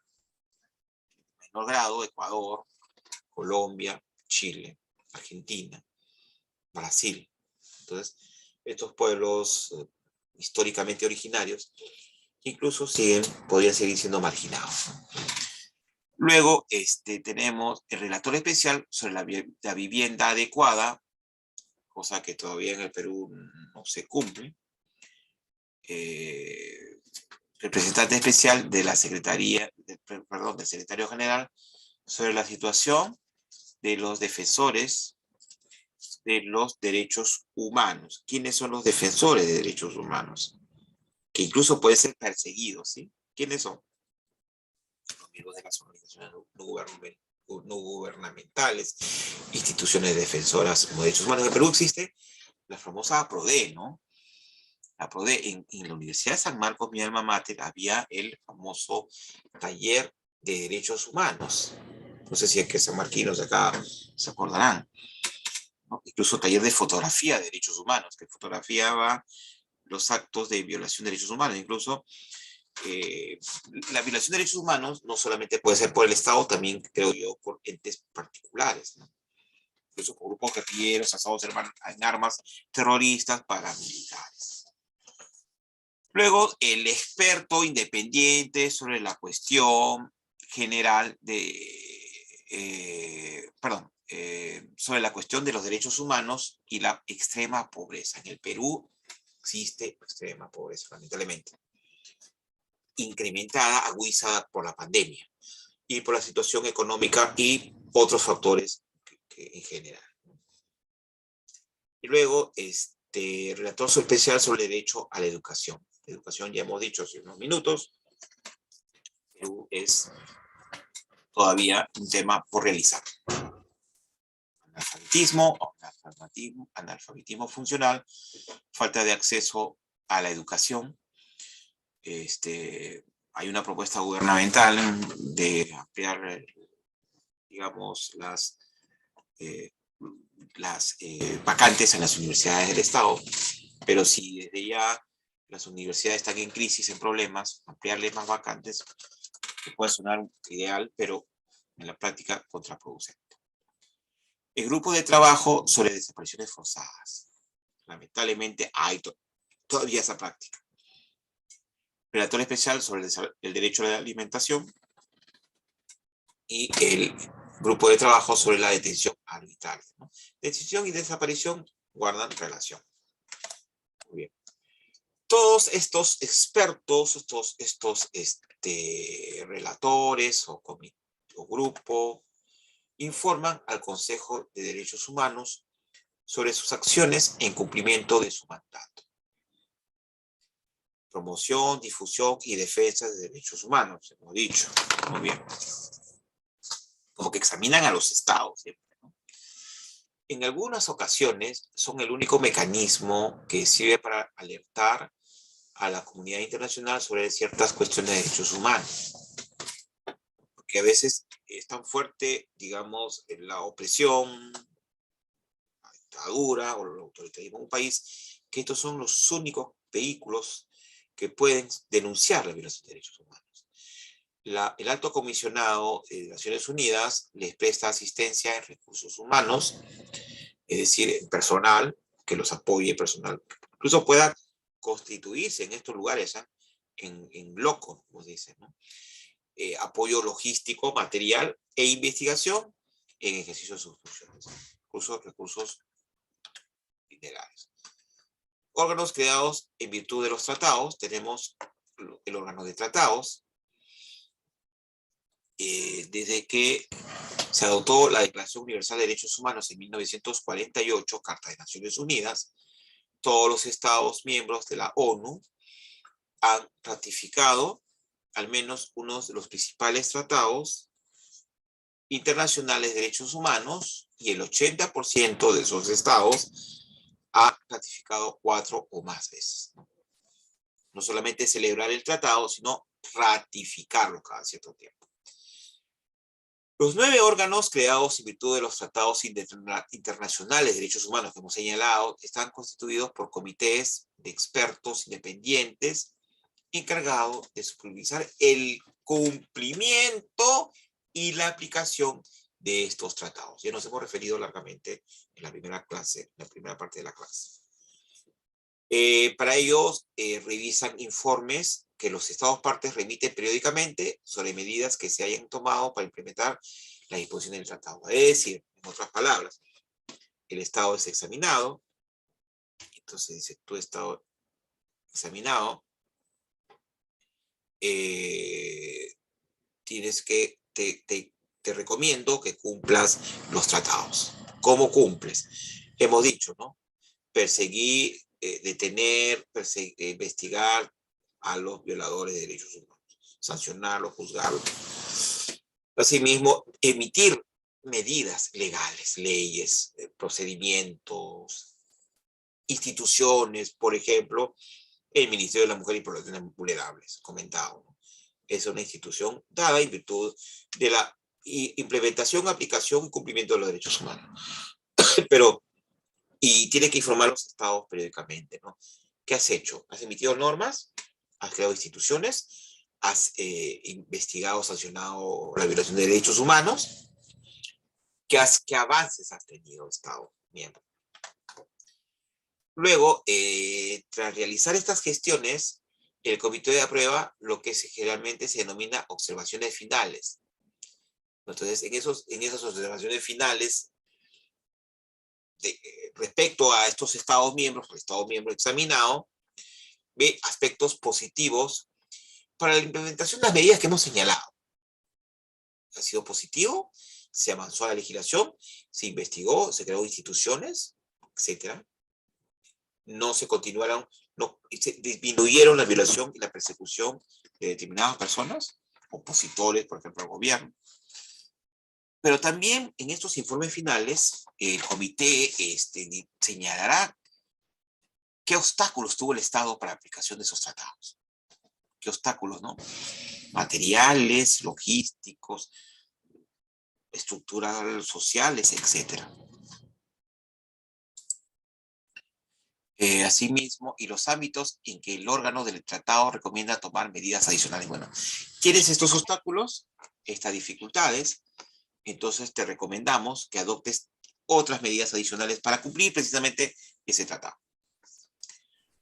Algunos tratados pueden recibir y reconocer denuncias de particulares directamente. Hay un mecanismo de denuncia, todo un mecanismo. La CCPR, la CER, CEDAW, CAT, CRPD, CED. Y algunos de ellos pueden realizar investigaciones in situ, en lugar, CEDAW, CAT, CRPD y CED. El Alto Comisionado de Naciones Unidas presta apoyo a los órganos de tratados en la armonización de métodos de trabajo y los requisitos en materia de presentación de informes a través de sus secretarías. ¿Cómo trabajar con los órganos de tratados? Esta es una manera eficaz de que los gobiernos, así como la sociedad civil, contribuyan a la implementación de derechos humanos y a la elaboración de medidas concretas que sean necesarias. Ya hemos dicho cuáles, ¿no? Cada vez debe extenderse. Los derechos humanos son progresivos, no regresivos. ¿Y qué medidas concretas, las que hemos señalado, deben implementarse para hacer efectivo, real, el respeto de los derechos y erradicar la violación de estos, de los derechos humanos? ¿Qué puede hacer la sociedad civil? Remitir información a los órganos establecidos en virtud de los tratados de derechos humanos, incluyendo informes por escrito. Entonces, ¿qué órganos de la sociedad civil diversos, ¿no? ONGs, instituciones, etc. También puede participar conforme a las reglas del órgano del tratado en sus periodos de sesiones. Como observadores, pueden ser observadores o en otros espacios específicos. Asimismo, puede hacer un seguimiento de las observaciones finales de los órganos establecidos en virtud de los tratados o presentar una comunicación individual a estos últimos, ¿no? Es decir, se cumple las observaciones finales de estos organismos, puede estar muy escrito. ¿Y cómo se presenta una denuncia? Los procedimientos de denuncia sobre violaciones de derechos humanos son los mecanismos a través de los cuales se someten los casos de presuntas violaciones de derechos humanos a consideración de Naciones Unidas. Cualquier persona individual o una ONG puede presentar denuncias directamente de que está sufriendo alguna violación de sus derechos o alguno de las personas en general. La denuncia de los particulares, en virtud de los tratados internacionales de derechos humanos, se hace a través de comunicaciones individuales. Esto lo vamos un poquito también a desarrollar cuando veamos Corte Interamericana de Derechos de Naciones Unidas. Perdón, Corte Interamericana de Derechos Humanos, disculpe. Los escritos de los particulares conforme a los relatores especiales del Consejo de Derechos Humanos. Cartas de alegación, acciones urgentes. Y el procedimiento de denuncias del Consejo de Derechos Humanos. Presenta denuncias contra el determinado Estado. Las denuncias por general casi siempre son contra los Estados miembros que no estaban respetando los derechos humanos. Los 6 comités de tratados que reciben denuncias, CCPR, CERS, CEDAW, CAT, CRPD, etc., se pueden contactar a través del Alto Comisionado de las Naciones Unidas para los Derechos Humanos. Se pone nombre del comité, equipo de peticiones, Oficina de Alto Comisionado de las Naciones Unidas para los Derechos Humanos, la dirección Palace des Nations, 814, Avenue de la Pox, CH 1211, Ginebra 10, Suiza, sede de Naciones Unidas. Y ahí tenemos el número de fax, el teléfono y el email, petitions@ohchr.organización. En el ámbito de los procedimientos especiales que hemos señalado, las denuncias son admisibles con independencia de que el Estado haya ratificado los correspondientes tratados de derechos humanos. Puede el Estado haberlos celebrado y puede no ratificarlos. Se da esa figura así. Para ello se puede contactar a la División de Procedimientos Especiales de Oficina del Alto Comisionado de las Naciones Unidas para los Derechos Humanos. Dirección, Palace des Nations, 814, Avenue de la Pox, CH 12012, Ginebra, 11, Ginebra 10, Suiza, y los fax. Y el email, urgent, acción, o hchr.organización, si ustedes quieren denunciar. El Consejo de Derechos Humanos cuenta con un procedimiento de denuncia que sirve para abordar cuadros persistentes de violaciones en cualquier parte del mundo, en determinada nación y por esa nación. Está basado en comunicaciones recibidas de individuos, grupos u organizaciones. Es decir, la comunicación lo puede presentar una persona, grupos de personas y organizaciones.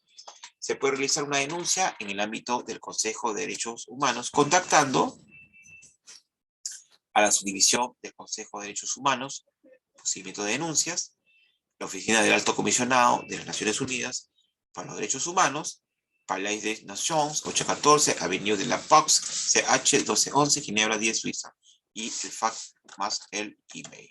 Gracias. Entonces, ¿preguntas en estos minutos finales?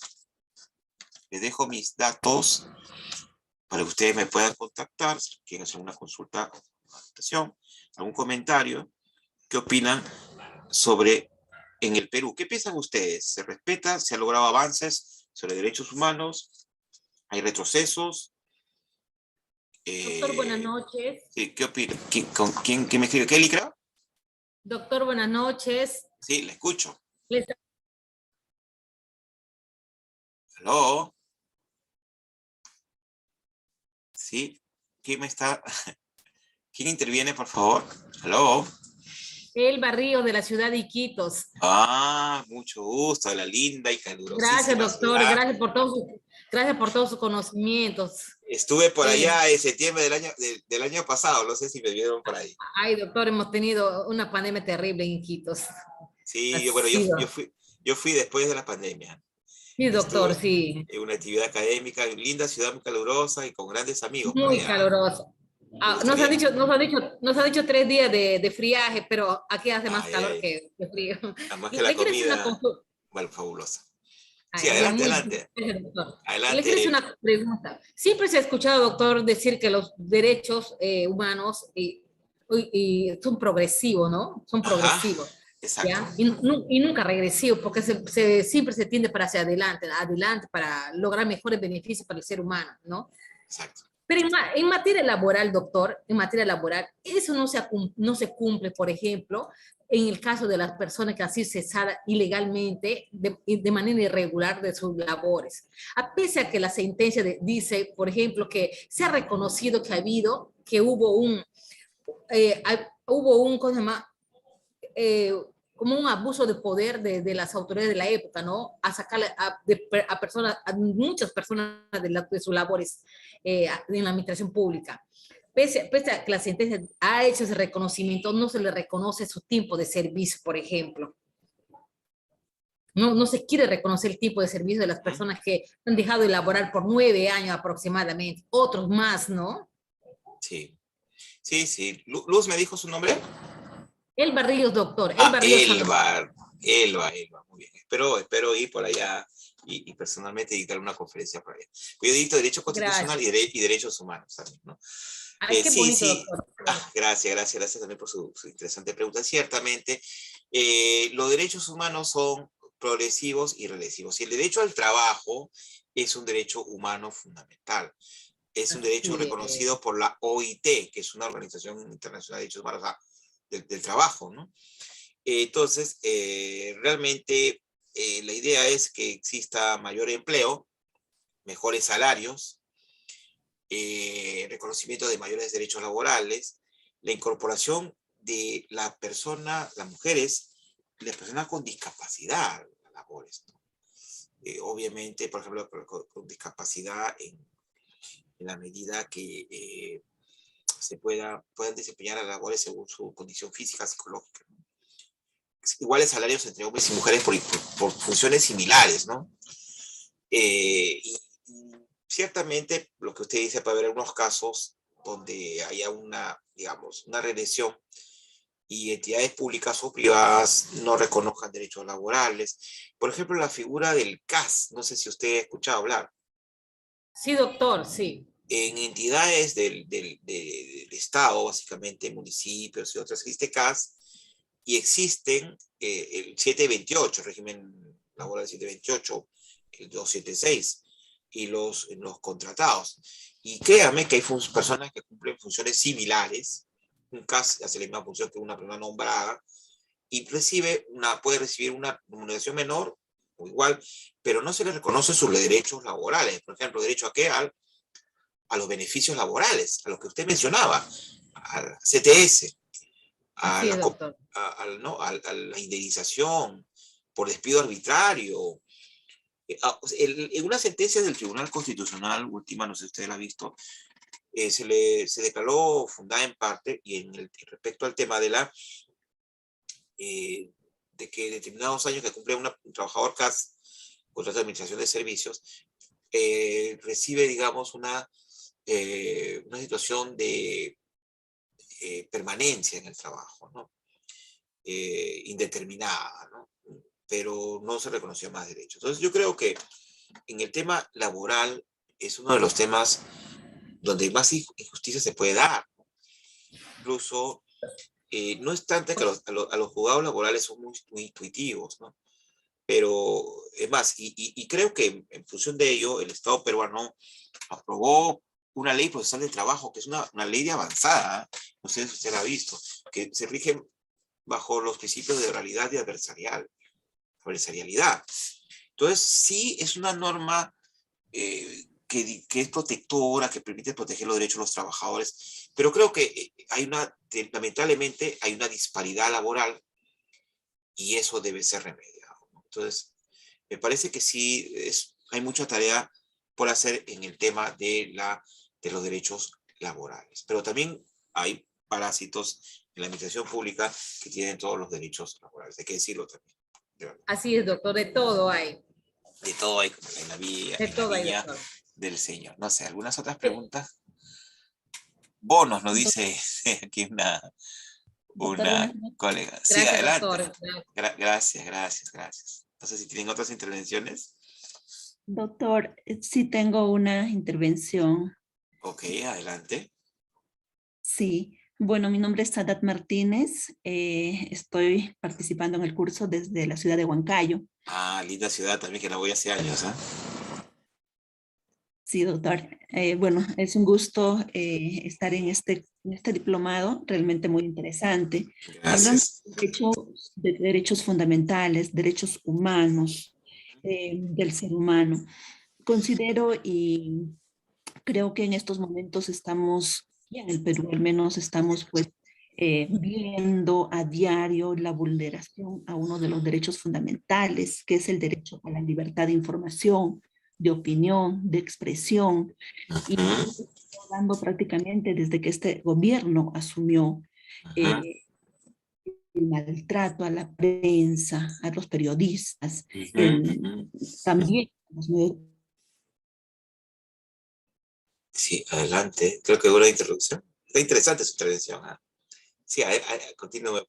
Incluso la noticia de ayer, pues, de que el día de ayer en una comunidad de Chota, pues, periodistas de Cuarto Poder han sido prácticamente limitados al ejercicio de su profesión, ¿no? Han sido secuestrados, les robaron los equipos de trabajo, y esto creo que no hemos visto en muchos años, o en el Perú creo que no hemos visto a ese nivel.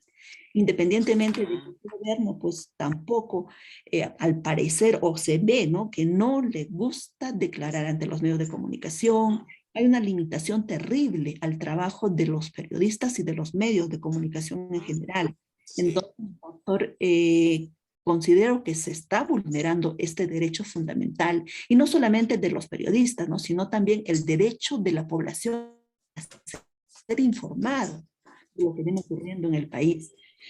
Esa es mi participación y mi preocupación, sobre todo, doctor. ¿Qué hacer? Ya prácticamente creo que tendrían que intervenir ya los organismos internacionales en este caso. Estuvo, si no recuerdo, reciente, hace unas semanas, un relator de la ONU, ¿verdad?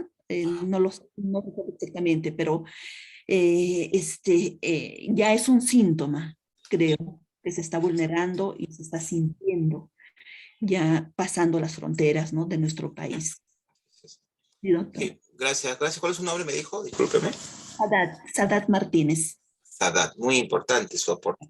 Hay varios temas, ¿no? Habría que analizar. No que sea concluyente, tampoco quiero hacer una crítica a la política de gobierno, pues que es una posición y a veces soy crítico, pero no quiero tampoco extender el tema de la política. O sea, del hecho de que el presidente no quiera declarar a la prensa o se limite el acceso a la prensa a determinados lugares. Obviamente la prensa puede ser incómoda a determinado grupo político o de gobierno, o sea, pero la prensa está para informar a los ciudadanos y ciudadanas de nuestro país. El hecho por ejemplo, habría que ver el hecho de promover un proyecto de ley que implique que se investigue a los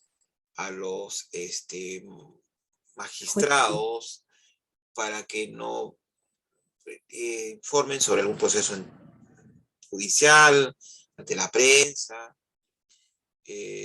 Bueno, esa situación de los periodistas de Cuarto Poder en Iquitos puede ser un tema más que nada, podría tener, lo pongo siempre condicional, porque todo es materia de investigación, ribetes de delito, ¿no? Podría ser secuestro, podría ser coacción, podría ser otro, y creo que hurto, porque creo que le robaron sus equipos, me parece, ¿no? O sea, sí, claro. Doctor, usted dijo... sus equipos, ¿no? Sí, adelante, dígame. Sí. Sí, le escucho, somos todos oídos. Algo muy importante usted eso. Sí, le comentaba, y usted justo comentaba también con relación a esta ley mordaza, este proyecto de ley que pretende prácticamente penalizar a fiscales y jueces por filtrar información reservada, y de alguna u otra manera esto limita también a la prensa porque la fuente de los periodistas pues va por ahí. Entonces, al final, realmente también es un poco limitar el trabajo de la prensa. Entonces, hay varias aristas, ¿no? Uno por el tema de los proyectos de ley, otro por el Congreso, otro por las autoridades del Ejecutivo, y ahora lo que pasa en Chota. Entonces, esto sí realmente creo que nos debería preocupar. Habría que preguntarse, digo, no estoy siendo concluyente, no me corresponde, eso le corresponde a la autoridad. Habría que preguntarse si el tema de Chota es un tema dirigido de una instancia del gobierno. Habría que preguntarse eso, ¿no? Si fuera así sería muy grave, ¿no? Si fuera así, digo. Ahora, el tema es de que la libertad de expresión, de opinión, es parte de la democracia, ¿no? de la democracia, que es el mejor de los sistemas con todos sus defectos. Habría que preguntarse eso, habría que hacer una investigación por órganos realmente autónomos e independientes, como el Ministerio Público, Poder Judicial, realmente que sean así. Quizás el haber investigado el supuesto helipuerto, digamos, informal, por decirlo así, ¿no? O investigar a familiares del gobierno, por supuestos actos de corrupción, no se concluyendo. Podría, digo, también responder a algún tipo de represalia. Pues. Pero yo creo que hemos ganado una democracia y una libertad de opinión y todo como para perderla. ¿Sí? Yo creo que le correspondería, existe una asociación de prensa en nuestro país, sí, que es de una manera defiende los derechos de los periodistas, ¿no?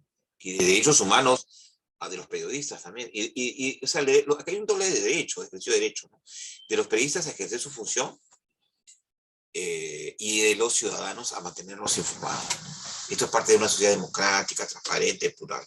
Pero yo creo que sí es un tema que merece, digamos, atención de Naciones Unidas, podría ser. Sí. Gracias por el aporte, ¿no? Gracias por su interesante intervención. Gracias, doctor. Doctor, buenas noches. Le habla Carmen Vidalón de Huancayo. Buenas noches, Carmen. Bienvenida. Felicitarle por su exposición, sobre todo. Muchas gracias, Carmen. Creo que estamos olvidando lo más importante que tenemos sobre nuestros derechos como personas y derechos humanos. Tenemos una constitución que está regida a nivel de todo el mundo. El nuevo gobierno, al vulnerar los derechos de los periodistas, al suspenderle algunos puntos en lo que sea el sistema de donde sacan la información, se está vulnerando este derecho, que es de la Constitución. Por lo tanto, los del Estado, que ahora están emitiendo las diversidades normas con la finalidad de restringirles. ¿Por qué? Restringirles todos los delitos que están cometiendo. Esa es la única finalidad de ellos, para que la población no tengamos conocimiento de esos hechos que estás pasando. Ahorita tenemos lo más fuerte que ha sido, hasta la hija política del presidente ya está metida en estos cuentos. Y eso es lo que quiere el presidente, cerrar a los periodistas para que la población de todo el Perú no nos enteremos de estos hechos. Ese es el punto principal. Pero también tengamos presente que gobierno tras gobierno vienen y emiten leyes que corresponden solamente a su favor de los grandes, de los políticos, y no ven de las necesidades de la población, porque siempre la población nos hemos quedado callados. Pero ahora en la actualidad creo yo que ya vemos muchas personas que estamos alzando la voz. Habemos muchas personas que entre nuestros gobernantes que de repente van a ser elegidos ahora último, ya estamos llevando la voz del pueblo y estamos ya escuchando cuáles son nuestras necesidades. Pero un ejemplo nomás le digo, en el gobierno de Belaúnde, ¿qué hizo? Retiró de instituciones públicas a muchos trabajadores. ¿Son cuántos años que no son repuestos? Y siendo de la 276 y de la 728, doctor, cuando ellos han entrado por concurso público, porque así es el trabajo. Pero ¿qué han hecho los nuevos gobernantes en crear qué? El CAS, un contrato de servicio para sus intereses, para poner a su gente allegada. Entonces, ¿en qué estamos viviendo? ¿En qué? Esto, si no se cambia toda la estructura de nuestro gobierno, no vamos a poder cambiar 1, 2 o 3 personas. Eso va a ser muy difícil.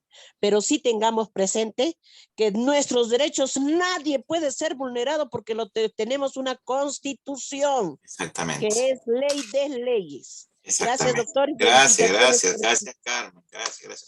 Bueno, sí es cierto, en la Constitución se consagra, eso lo vamos a ver la próxima semana, ¿ya no? Una serie de derechos, ¿no? Por ejemplo, el inciso cuarto del artículo 2 de Derechos de la Persona nos habla de derecho a libertad de información, opinión, expresión y difusión del pensamiento mediante la palabra oral o escrita o a la imagen por cualquier medio de comunicación social sin previa autorización ni censura, ni impedimento alguno bajo responsabilidades.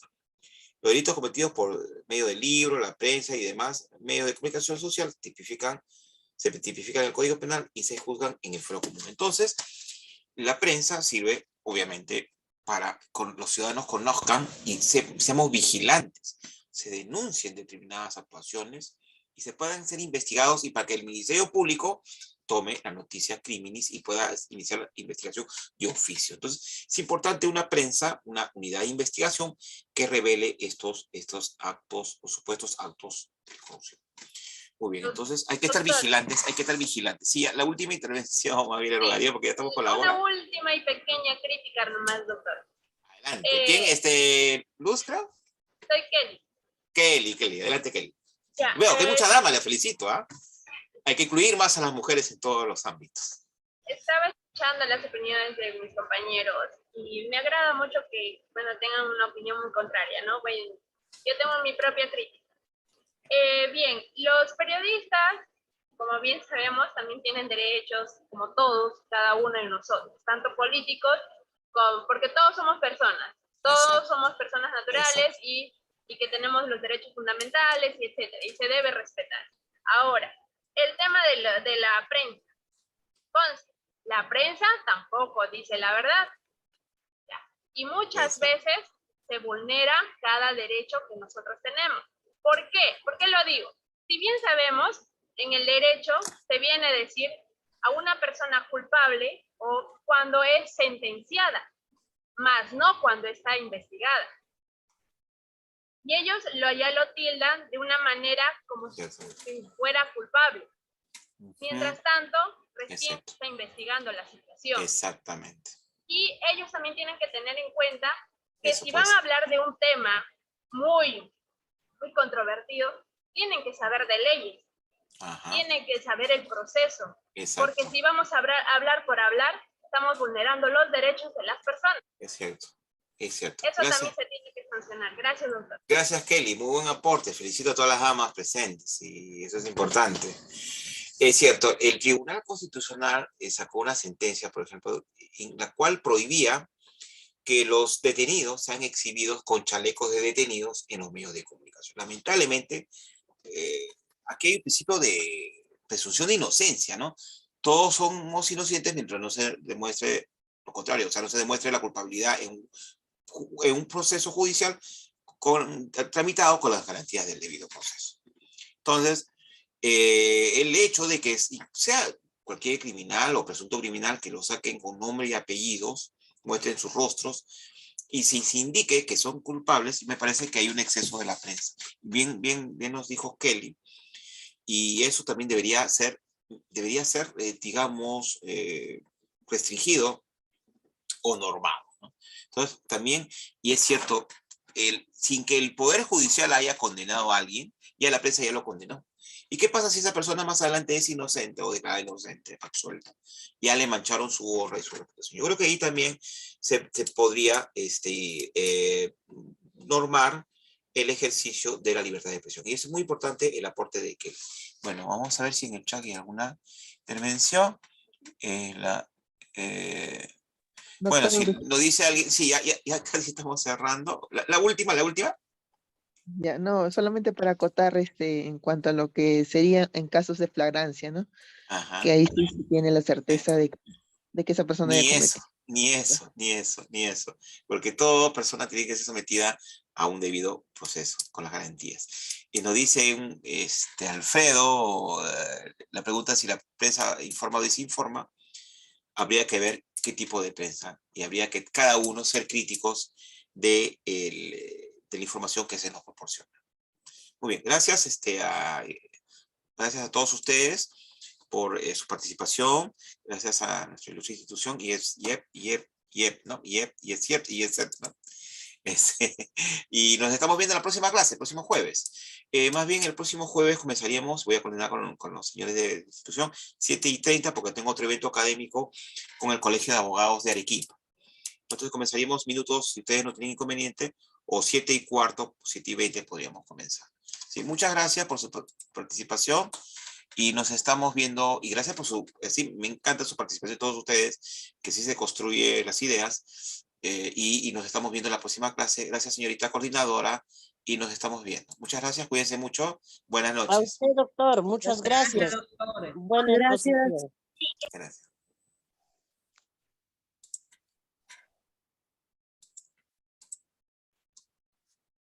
Buenas, disculpen, ¿nos podría mandar el link para poder inscribirnos? Los nombres.